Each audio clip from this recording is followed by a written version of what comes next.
Hi, this is Lawrence Gowan of Styx, and you are listening to Backstage Access, where the real show begins. Rise up and seize the day. Blue sky, we're on our way, you know it.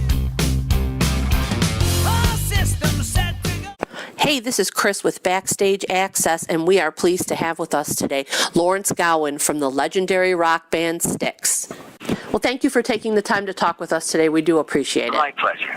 Now, Styx has recently released your first studio album in 14 years, The Mission. So Correct. the first question is, why so long between the albums, and what kind of made this the right time to come out with a new record?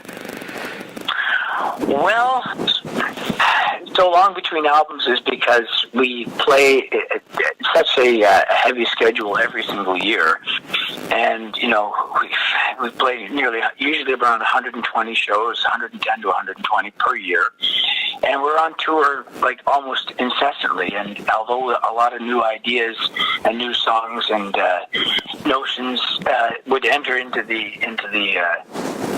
our daily existence, the time to commit to make a record, properly make a record, properly promote it, was just not, it wasn't feasible. But about 2 years ago, we thought, well, the time is now. And so we started working on it, and the result is The Mission. And, it's so far in the first month, it's been extremely gratifying because it entered on Billboard's rock album chart at number 6, and we're kind of elated, and the 14 years seems to have dissipated almost immediately just from the success of it to date. So, although it is a long time in our lives, it didn't feel that long at all, believe it or not. Understood. So tell us a little bit about the story behind The Mission, because it's kind of a complicated thing. It's a concept album, right? And those, when you put those two words together, it can kind of be daunting for an audience that hasn't heard anything new from you in 14 years.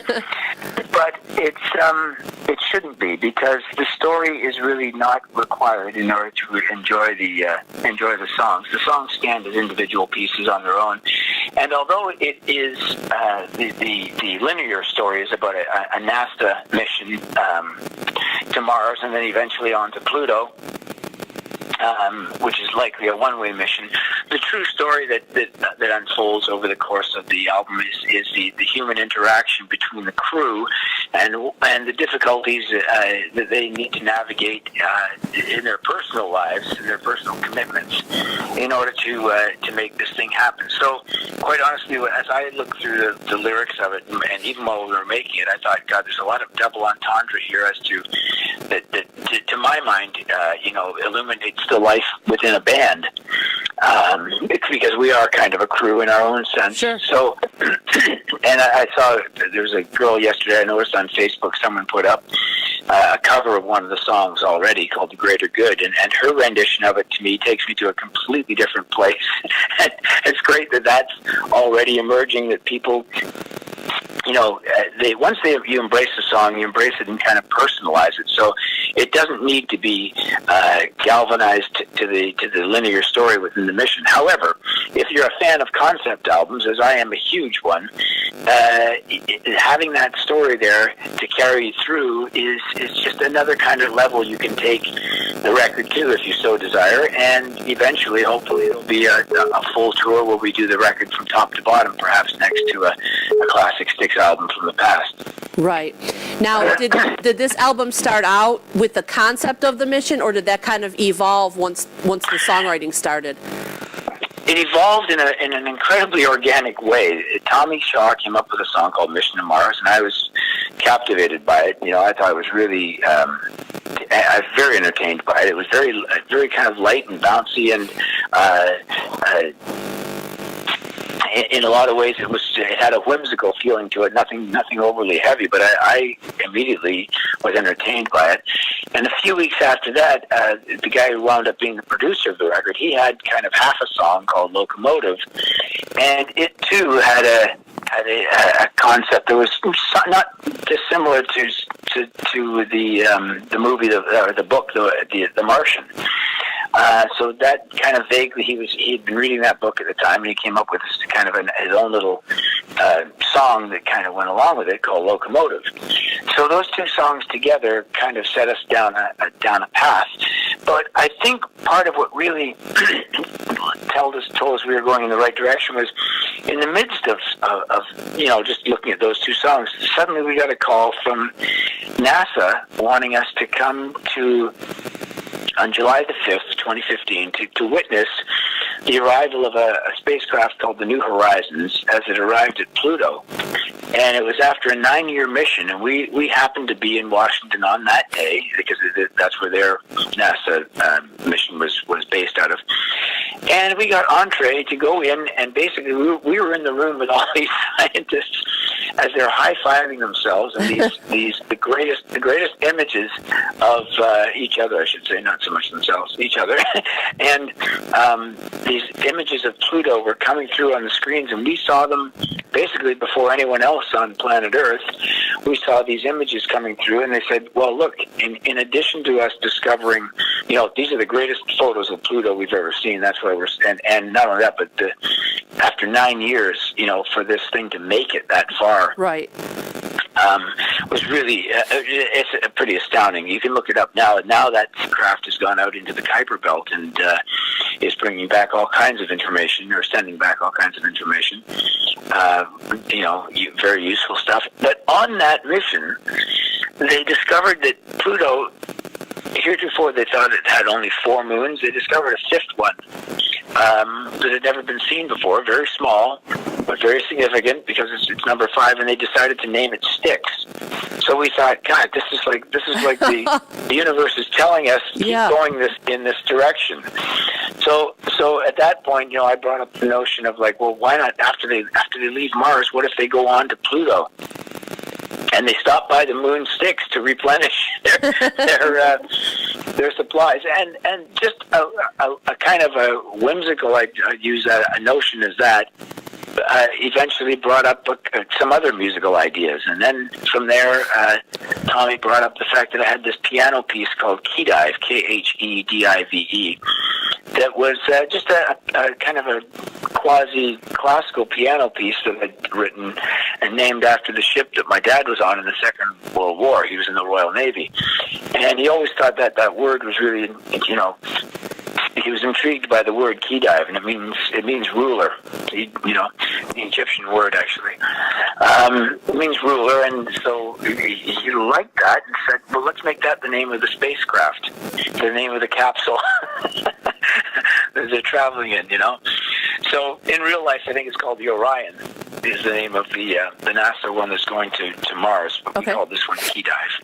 Cool. So if you hear the album, all these kind of wacky threads that I'm throwing at you will hopefully pull together into a tapestry that will make some sense, or just listen to it and enjoy the songs individually, Right.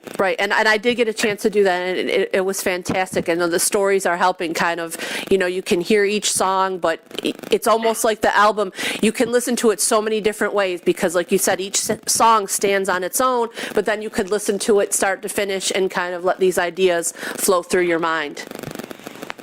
That's great. That's perfect. If you listen to the album, then probably what I'm saying makes some sense. If you haven't listened to the album, it would be like, oh my God, do I have to start this whole concept thing?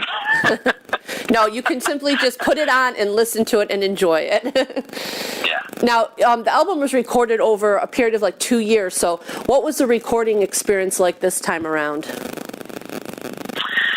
Entirely different it's entirely familiar and entirely different. The last album we did was Psychorama, and when we did that record, we used all the modern, technology that has come along and enhanced the studio experience to a great degree, and we made a very kind of pretty modern sounding record. For this one, we decided, okay, if we're going to make a concept album, the whole idea of a concept album really emerged, I suppose, in the late 60s, but particularly was strong in the 70s.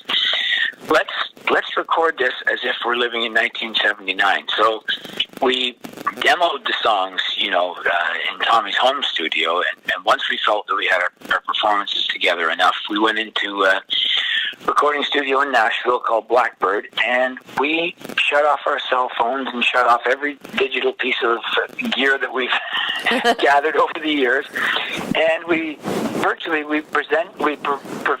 pretended we were living in 1979, and we turned on the old tape machines again. We had 48 tracks and 2 big reels of tape rolling around, and we used all the clunky old machinery that sounds so spectacular when you put it all together in the right hands.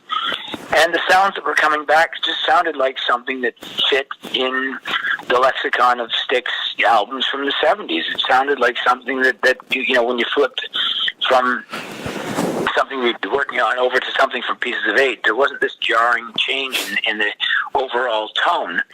And we liked it. We thought this is a great way to go because there's so many young people now that love the sound of classic rock. We know how to make it. So there aren't many people that there aren't all that many bands still around from that era that can make it with the ingredients that were used by Styx back then. So we decided to use those ingredients, and that's how we had a great time in the studio doing that, because the smell of the oxide coming off the tape is something you have to experience to really gain an appreciation for. Awesome. Now, Will was on board for production duties as well this time around. So yes, and I know I think he was, like you said, helping with the writing of the record. So what is his role in the studio, and kind of how instrumental is he in helping the whole album come together? Will was of vital importance. It's highly doubtful, not impossible, but it's doubtful that we could have come up with a new album and had it be this strong without a producer of his skill. And also, just the fact that we're doing, as I mentioned earlier, the fact that we're playing 100 to 120 shows a year, that means that we can't be in the studio all the time. We needed someone that could take what we've been working on and pull all the fabrics of that together and make it cohesive and make it make sense, so that when we came back to it, we were picking up right from where we left off, and he had kind of tidied everything up and done all the musical housekeeping, so to speak, to get us ready for the next session. And he would take that time in between these sessions, writing sessions, and some recording sessions, to really digest and to suggest the best possible path for us to move ahead and keep track of where we were on the whole thing. And that, on top of the fact that of all his musical skills and all of his vision, it became he was part of the band in the making of the record, and that's what you need out of a producer. He becomes that extra member that really is vital to the whole process. Right. And now, I know that you guys were just pleased as punch with the outcome of the album and how it's been charting and the reaction so far. But was there ever a time before the album's release that you guys were a little nervous? Does a band still kind of get a little queasy when they're releasing new music like that, or worried about what the reception would be to the new record? Since it is not incumbent on us to make new music, there's enough Styx music already.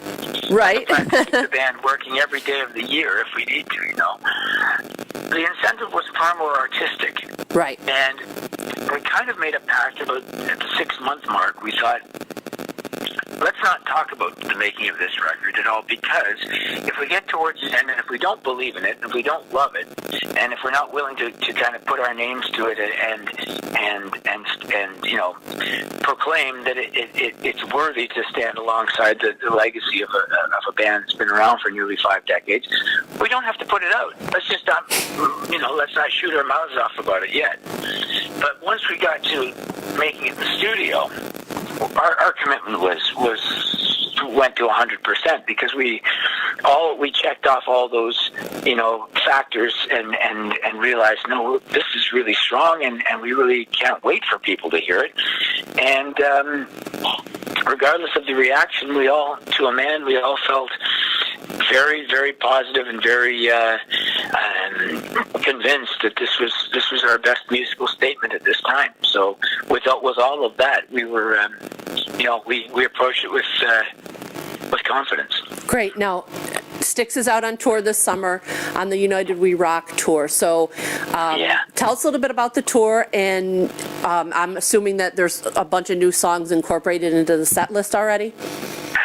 Well, on this tour, we've only added 2 songs from the new album, and one of them, the opener, Gone, Gone, Gone, is only 2 minutes long. So it's very quick, because these summer blockbuster tours where we have Don Felder of the Eagles, and we have REO Speedwagon and us, the whole notion of it is that we're giving people about 4 hours straight of classic rock where they know every single note and can experience, every experience that they've had with the band, and how they've personalized. I'll go back to that. How it's a kind of a personal journey for each one of them because they've been with this music for so many years. We don't want to disrupt that. At the same time, particularly among the half the crowd on any given night is under 30 years of age. Right. So they weren't even born. They weren't even born when these records were first released.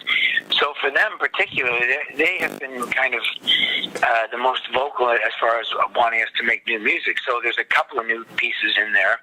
So it kind of pulls them into the into the tent of the faithful, I guess,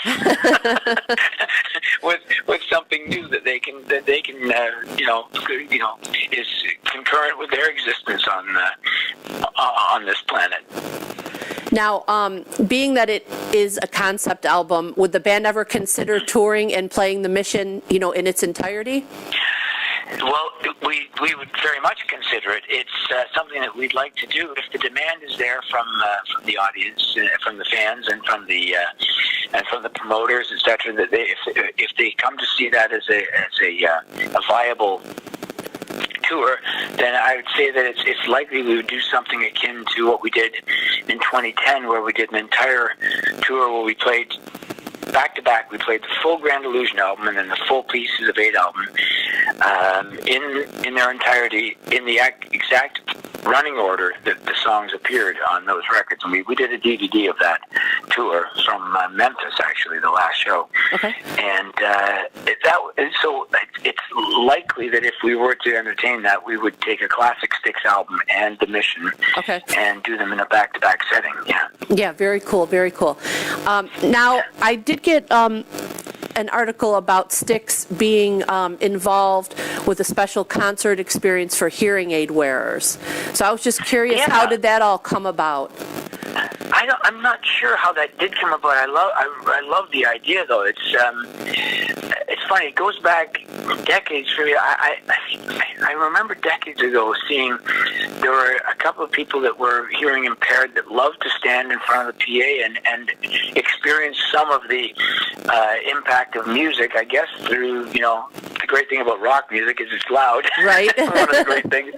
And it's also concussive in that you can feel it, you can feel a PA system, and that does something to you, the vibration and everything, and I was always kind of enthralled with that. So when I heard that we were doing this, I think it's fantastic. I mean, it's great to be alive when some of these great discoveries are being are suddenly lifting people's lives and allowing them to enjoy music and just wonderful. I'd love to do as much of that as we possibly can. I'm looking forward to it. I don't know where it actually what the genesis of it was that brought it together, but I'll ask our manager. I just saw that we're doing it, and I'm thrilled. Awesome. That's something that will be nice to have ongoing into the future. I hope that the technology of other bands can incorporate that too, so that everybody can enjoy it. Yeah, I think it's wonderful. I mean, at a lot of our shows, you'll see, particularly whenever we've played St. Louis, there's always a person signing, signing to the deaf, the deaf sign language. Sure. I've always loved that. The idea now that they're going to be able to hear, it's phenomenal to witness that. Absolutely. Now, I know that, the Mission has only been out for a little over a month, but are there any plans in the works for another record, or even wanting to do another record at this point? We always want to do other records. Yes, we always want to do other records. It depends on how life kind of comes at us, and we're not. We kind of we try to do the next right thing, and don't think too far down the road, because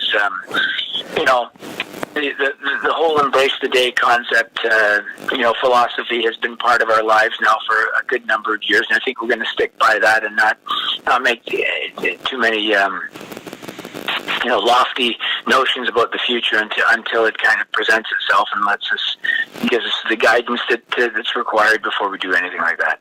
Fair enough. We'll just have to enjoy the mission and the rest of the Styx catalog in the meantime. Please do. Please do. Thank you so much for taking the time to talk with us today. We do appreciate it and look forward to seeing you guys out on the tour. My pleasure, Chris. Nice to talk to you. And look forward to seeing anyone and everyone. You're all welcome. Feel that pressure, break through the atmosphere, and we'll be gone, gone, gone. Light it up, let's get this show on the road.